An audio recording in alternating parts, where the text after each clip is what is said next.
June 23, 1942. The gray skies over South Wales stirred as a sharp silhouetted fighter sliced through the clouds. On the control tower at RAF Pembrey, British spotters raised their binoculars, squinting hard. Something wasn't right. A German aircraft was lining up for landing, yet no alarms blared. No anti-aircraft guns turned. No one shouted for cover. The Focke-Wulf. Wolf 190, the same machine that had haunted Allied pilots for months, touched down with an almost graceful ease, rolling over the grass as if returning from a routine patrol. No explosions, no chaos, just an eerie calm. The propeller slowed. The engine fell silent. The canopy slid back with a light metallic click. A young pilot climbed out, Oberleutnant Armin Faber. He pulled off his leather helmet, glanced around, and, for a moment, looked almost relaxed, until the truth hit him like a punch to the chest. The aircraft on the flight line weren't Messerschmitts. They were Spitfires. The uniforms rushing toward him weren't Luftwaffe gray. They were Royal Air Force blue. Faber froze as the realization sank in. He hadn't landed in France. He had delivered himself and Germany's most feared fighter straight into British hands. Across southern England, British intelligence officers felt the shockwave, almost simultaneously. Reports flew through headquarters.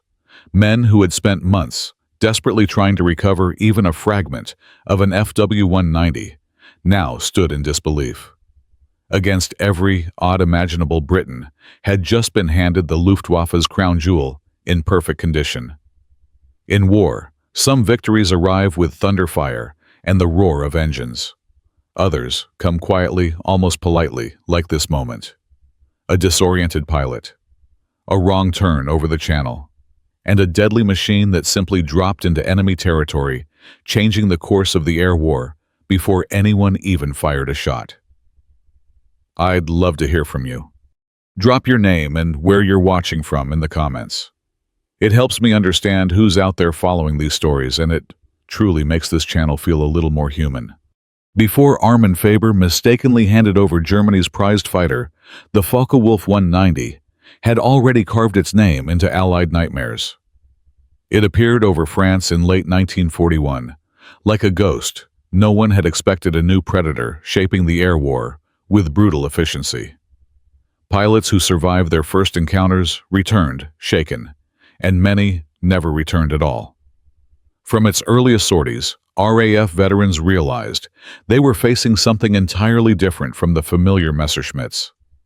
Squadron leader J.E. Johnson, who would later become Britain's top ace, wrote after barely escaping one engagement. It was faster in level flight and in the dive. It could outroll us. Its firepower was devastating. For the first time in the war, our fighters were comprehensively outclassed. The numbers made the fear impossible to ignore. In the first half of 1942, British fighter losses over occupied France spiked dramatically. Pilots who had survived the brutal skies of the Battle of Britain were now falling to this new machine with shocking frequency. The FW-190 dove like an anchor, rolled like a gymnast, and its 20mm cannons tore Spitfires apart in seconds.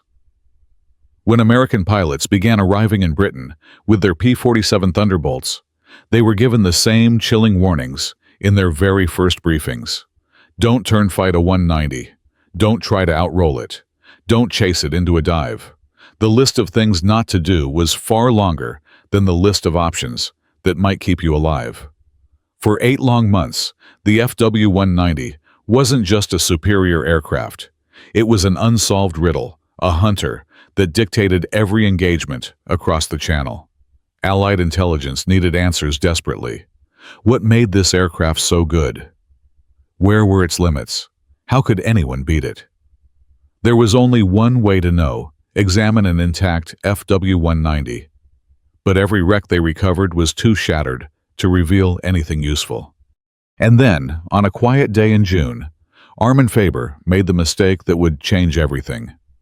Armin Faber was no rookie. At just 21, he had already earned victories in the Luftwaffe's elite Jagdgeschwader 2, a unit feared for its precision and aggression. To pilots like him, the sky wasn't merely a battlefield. It was familiar territory, a place where instinct mattered as much as skill. On the morning of June 23, 1942, Faber launched on what should have been a routine mission escort German bombers across the English Channel and engage any RAF fighters that challenged them. The outbound flight was uneventful, but on the return leg, everything unraveled in a matter of minutes. A group of Spitfires struck from the direction of the sun, a classic British tactic. Faber rolled sharply, dove into cloud cover, then pulled up hard to regain position. High G turns pressed his body deep into the seat, his vision narrowing to a gray tunnel. Clouds erased the horizon. At moments like these, even the best pilots lost their sense of up, down, east, and west. The Luftwaffe called it spatial disorientation. Pilots called it something simpler, the moment your brain lies to you. Faber later admitted he believed he was still over northern France. As he broke through the cloud layer, he saw a coastline, green fields, and an airfield that looked to a mind under stress, exactly like a Luftwaffe base. The sun's angle misled him. His internal compass was compromised by the fight. And unknown to him, he had executed a full 180-degree turn in the chaos. He committed to landing confident he was safe. The wheels touched down. For a few seconds he felt the calm that follows a successful mission. Then he saw the Spitfires, the RAF uniforms, the wrong flags, the wrong country. His stomach collapsed. He had flown straight into Wales. It's said that in war a pilot can survive bullets, fire, and steel, and still lose everything because of a single wrong assumption. For Armin Faber, that assumption had just changed the course of the air war. The moment Faber's FW-190 rolled to a stop on the grass at RAF Pembrey, a ripple of disbelief spread through the entire airfield. British ground crews sprinted toward the aircraft, unsure whether to treat it as a bomb waiting to detonate or a miracle dropped from the sky. Few had ever seen an FW-190 up close, and none had expected to find one parked politely on their own runway. Faber, in a burst of panic, scrambled back into the cockpit and tried desperately to restart the engine. The propeller gave a single reluctant twitch before rifle barrels leveled at his head forced him to freeze. With nowhere left to go, he stepped out with his hands raised. Just minutes earlier, he'd been a hunter in the sky. Now he was a confused prisoner, standing beside the Luftwaffe's most lethal creation.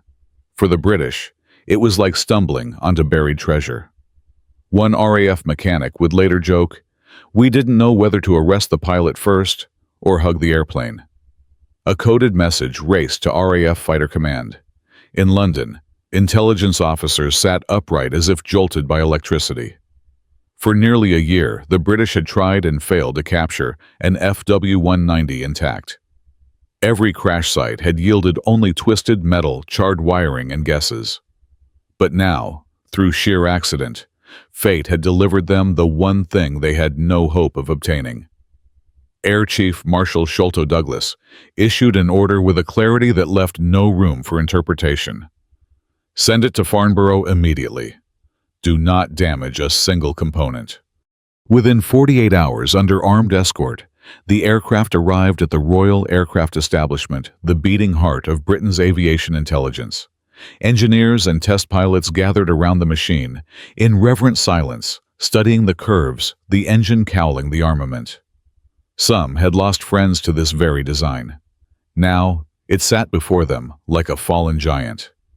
They circled it slowly, almost cautiously, as if expecting it to spring back to life. But it didn't. It was silent and theirs.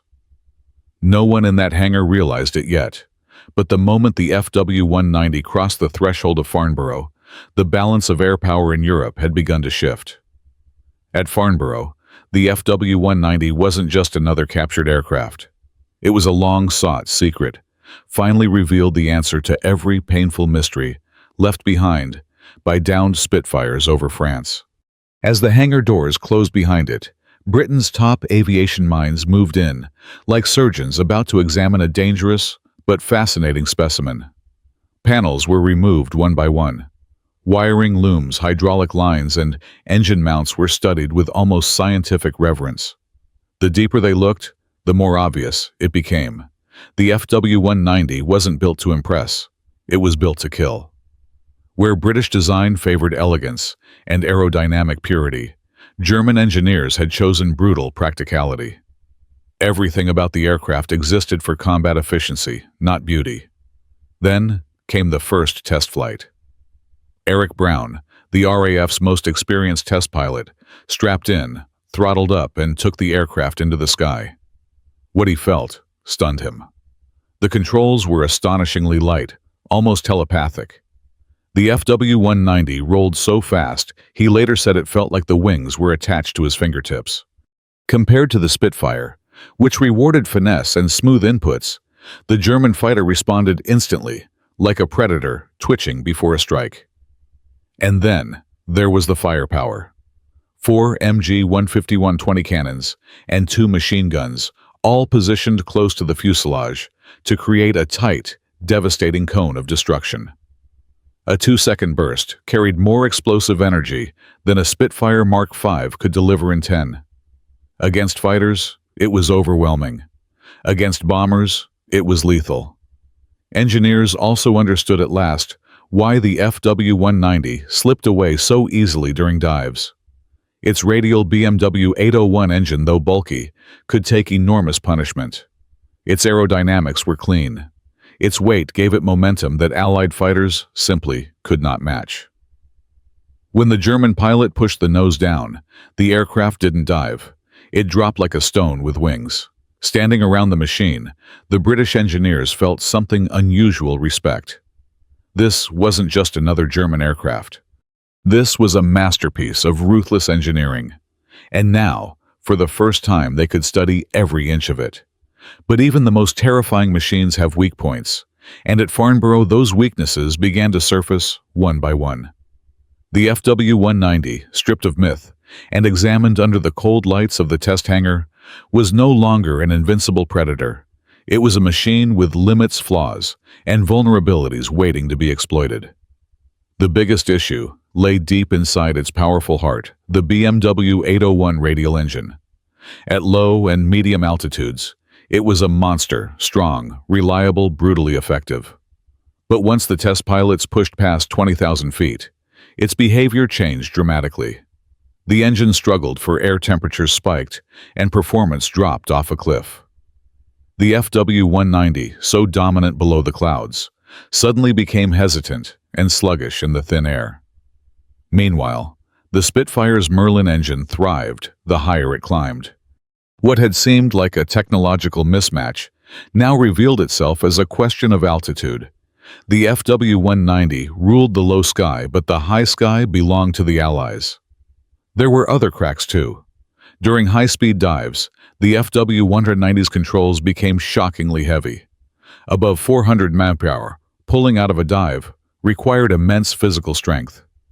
It wasn't just uncomfortable, it was dangerous. A moment of fatigue, a fraction of hesitation, and the aircraft could slam into the ground before the pilot recovered. Engineers also noticed the aircraft's handling changed during long, sustained turns.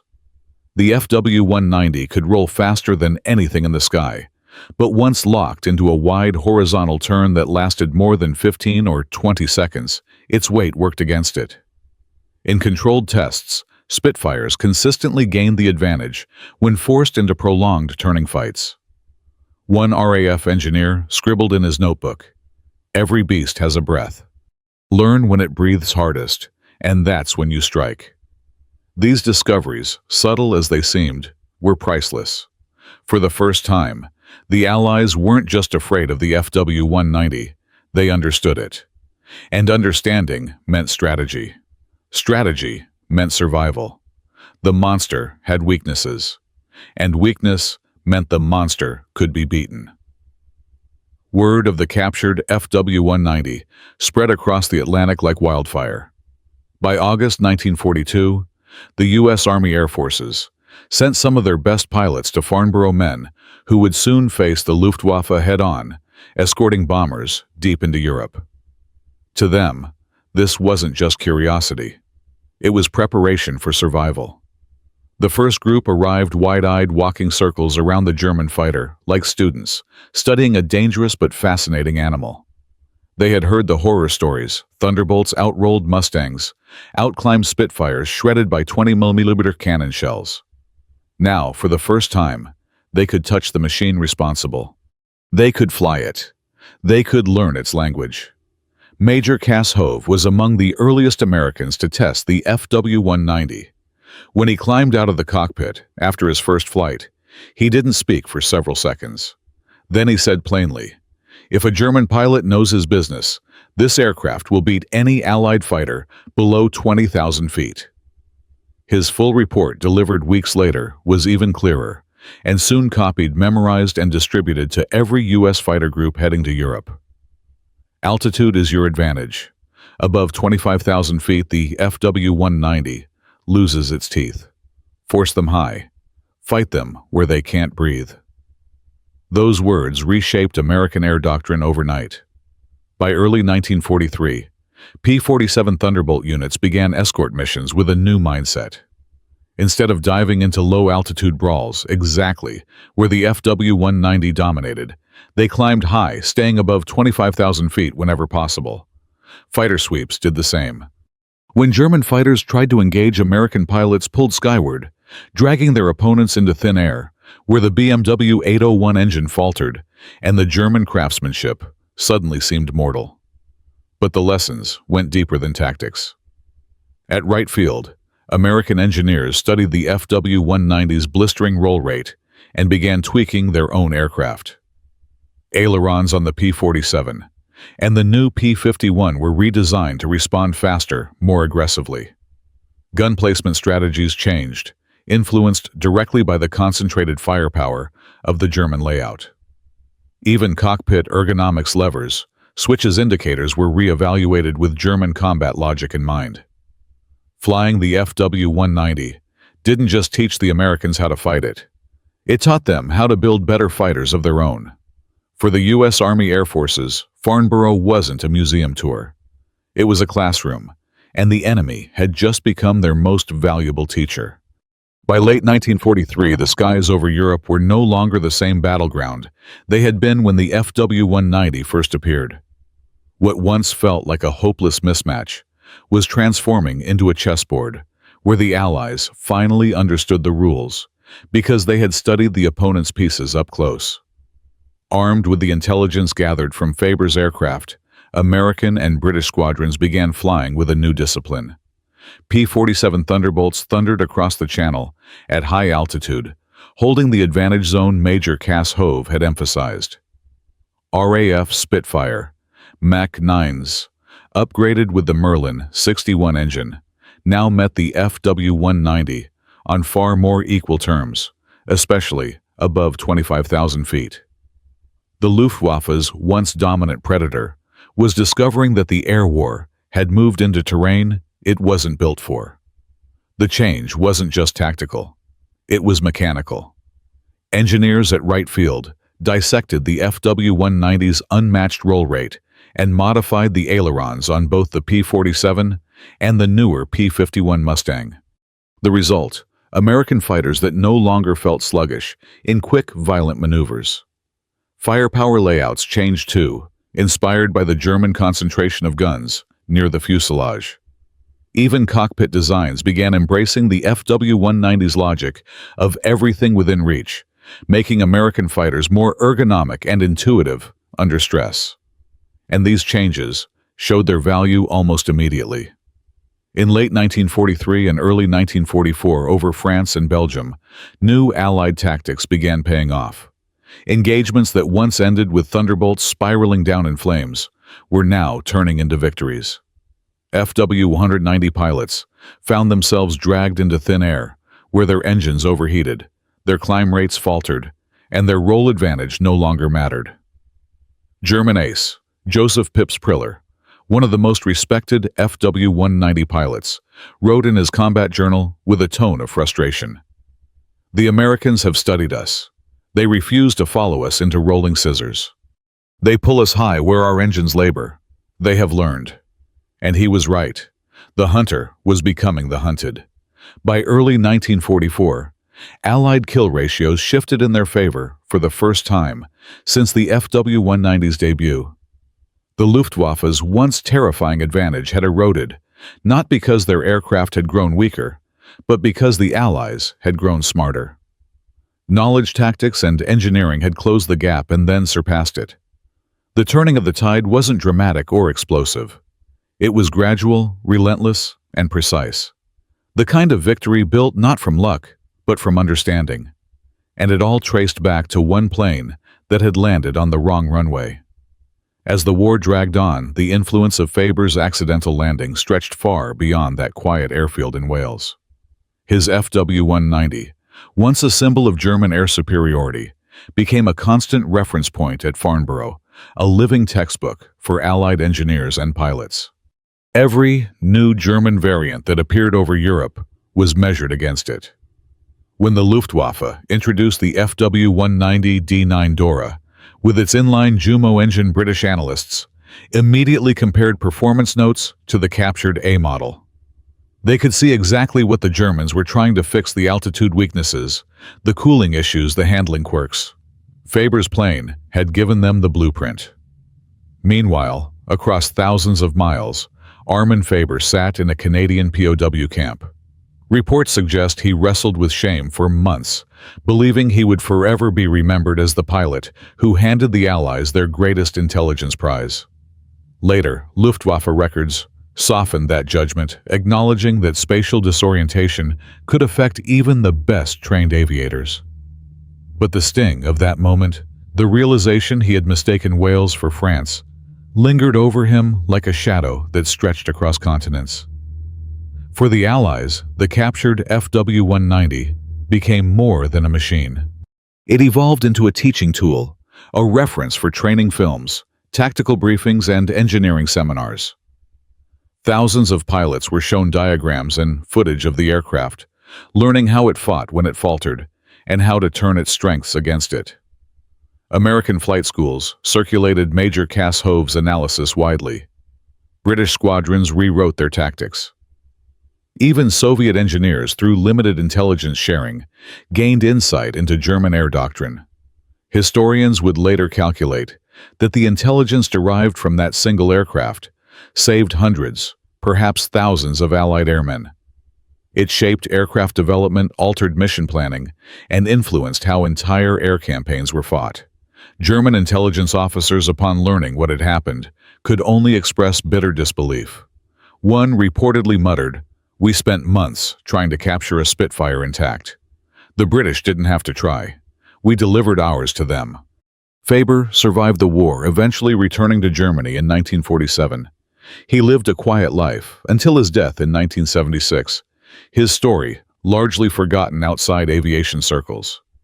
Yet his unintended gift remained immortal, a reminder that in war, a single moment of confusion can echo across continents, reshape strategies, and tilt the balance of power.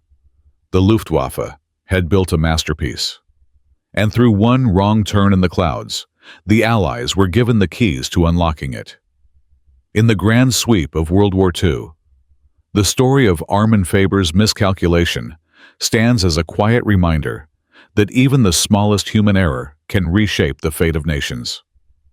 Germany's FW-190 had arrived in 1941, like a thunderclap, a technological leap that stunned the Allies and overturned the balance of the air war.